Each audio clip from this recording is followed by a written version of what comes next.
again, it's Taylor. Now that you've led your group through observation, it's time to take them into interpretation.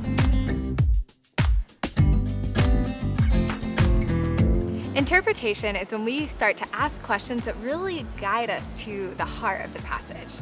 My role as a leader is to gather them, arrange them, and ask them in an order that flows and makes sense. The best way to jump into your time of interpretation is to have your group start sharing questions.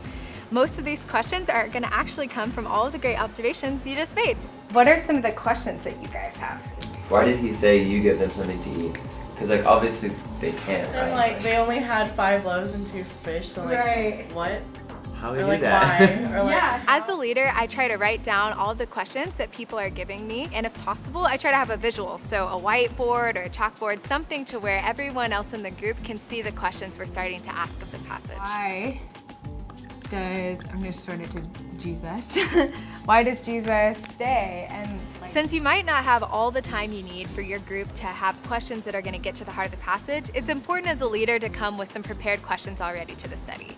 But I'd say it's always better to try to use your group's questions as much as possible because God's making them curious. He might have something he wants to say to them. I guess kind of added on this, like, why is this story here? Because it doesn't make a whole lot of sense, like in the narrative, I think initially, because you've got Jesus sends the disciples out, random story about Herod's birthday party, and then the disciples come back. Yeah. So, like, why is the story of Herod here?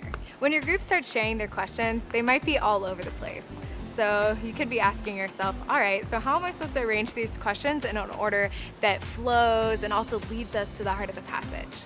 Well, typically what I like to do is I take the questions in a chronological order based upon the passage, but then I pull out the most significant questions that get at the deeper meaning or the questions that I know we're going to want to spend much more time talking about and put them at the end so that that's where we're spending most of our discussion is on what's important. We'll do this, and then this one, and we'll end with this one. Cool. Now that I've arranged the questions, I start asking them. One thing I love about the style Bible study is that even though I come prepared, I don't have to know all of the answers to the questions. The whole point is that we're discovering it together. Speaking of the feast, like, why were there leftovers? Like, it's You give your all to God. Like, He won't just give you everything. He'll give you more than whatever you need. A lot of parts of this remind me of Psalm 23, because like the green grass, it's like He leads me down in green pastures, and then like there's that last verse that like my cup overflows, right? right? Like, there's a really cool comparison that Mark's making here with Jesus. Like, there's an abundance, so there's like a cup overflowing, 12 baskets.